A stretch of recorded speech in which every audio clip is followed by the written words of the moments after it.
So what's everyone இன்றைக்கி நம்ம 12th standard maths chapter 7 application of differential கேல்குலஸில் example sum 7.7 பார்க்க போகிறோம். If we blow air into a balloon of spherical shape. So ஒரு balloon எடுத்துக்கோங்க. Balloon வந்து ball shape, அதாவது ஸ்பியர் ஷேப்பில் இருக்குதுன்னு சொல்கிறாங்க.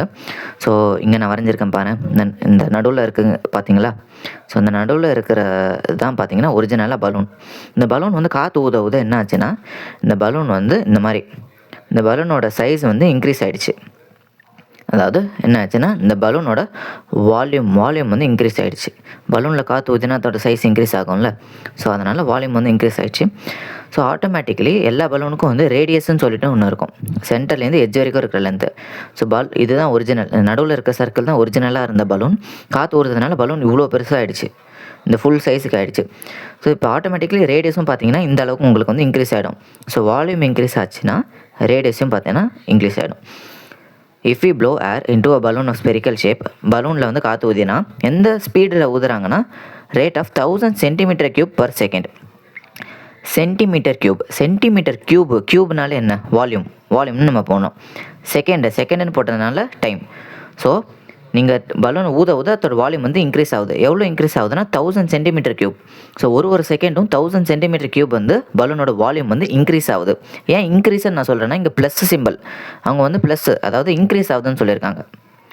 அதாவது பலூன் வந்து காற்று ஊதுனா அதோட சைஸ் ஆட்டோமேட்டிக்கலி என்ன ஆகும்? இன்க்ரீஸ் ஆகும். ஸோ இன்க்ரீஸ் ஆகுதுனால ப்ளஸ்ஸு, டிக்ரீஸ் ஆகிருந்துச்சுன்னா மைனஸ் போடணும். ஆனால் இங்கே வந்து இன்க்ரீஸ் தான் ஆகுது, அதனால் ப்ளஸ். கொஷினில் என்ன கேட்குறாங்கன்னா, 2 கொஷின் இருக்குது. At what rate radius of the balloon changes. Radius change ஆகுதுன்னு கேட்குறாங்க. ரேட்டுன்னு கேட்டிருக்காங்க. ரேட்டுனாலே டிவைடட் பை டைம். இது என்னன்னு கேட்குறாங்க. எப்போனா when radius is 7 centimetre at r is equal to, radius வந்து 7 சென்டிமீட்டராக இருக்கும் போது இதோட மதிப்பு என்ன, வேல்யூ என்ன.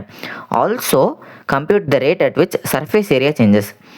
சர்ஃபேஸ் ஏரியாவோட சேஞ்சு கேட்குறாங்க, எந்த ஸ்பீடில் சேஞ்ச் ஆகுதுன்னு. ஃபஸ்ட்டு நம்ம என்ன பண்ணலாம், இந்த சம்மை சால்வ் பண்ணலாம். நம்மளுக்கு தெரியும் volume of the sphere formula என்னது, 4/3 πr³. இதுதான் பார்த்தீங்கன்னா volume of a sphere formula.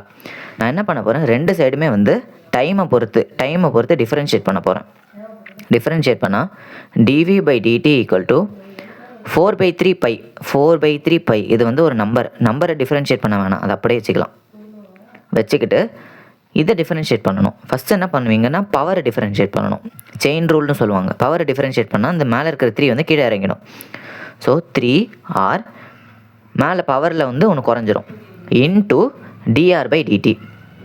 ஏன் இந்த dr/dt போடுறோம் அப்படின்னு பார்த்தீங்கன்னா, இங்கே வந்து நம்ம எத்தால் டிஃபரன்ஷியேட் பண்ணுறோம்னா டைம்னால். ஆனால் இங்கே என்ன இருக்குது, ரேடியஸ் இருக்குது.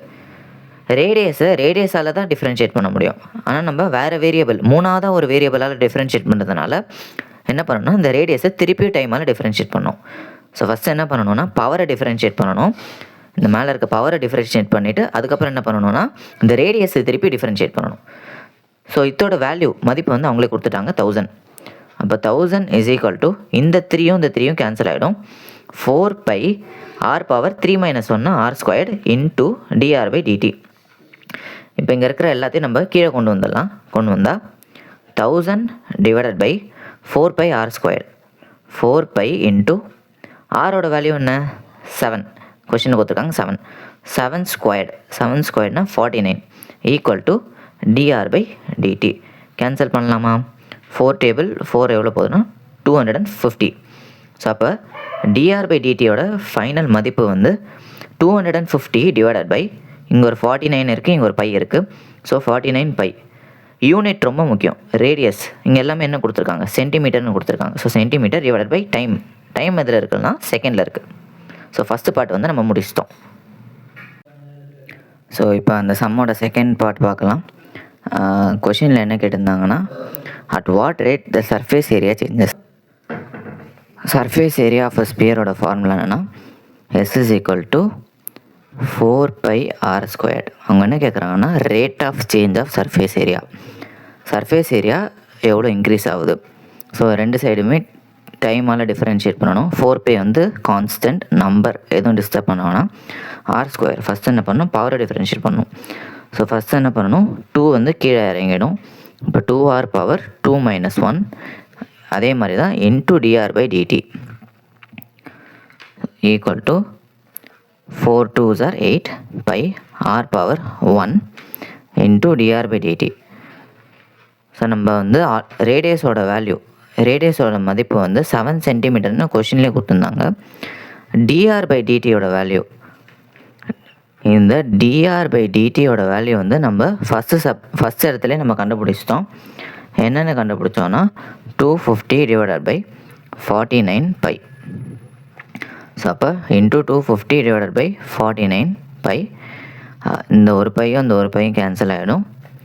7 1s are 7 7s are. So அப்போ 250 இன்ட்டு 8 பார்த்தீங்கன்னா 2000 டிவைடட் பை இங்கே கீழே இங்கே ஒரு 7 பாக்கி இருக்குது. ஸோ 7. இதுக்கும் யூனிட் சர்ஃபேஸ் ஏரியானாலே squared units, squared divided by time வந்து எதில் இருக்குன்னா செகண்ட். ஸோ அப்போ therefore ஃபஸ்ட்டு சப்டிவிஷனோட ஆன்சர் டிஆர் பை டிடி ஓட ஆன்சர் பார்த்தீங்கன்னா 250 divided by 49 by centimetre per second part which is d s by d t ஓட மதிப்பு வந்து 2000 divided by 7 centimetre square per second. Example எழுதும்போது let r be the radius of the sphere, let s be the surface area of the sphereன்னு எழுதுங்க. And வந்து bike வந்து value வந்து 22/7 substitute பண்ணணும்னு அவசியம் இல்லை. இப்போதையே வந்து நீங்கள் விட்டுட்டு கூட உங்களுக்கு ஃபுல் மார்க் கிடச்சிரும். So that's it. தேங்க்யூ.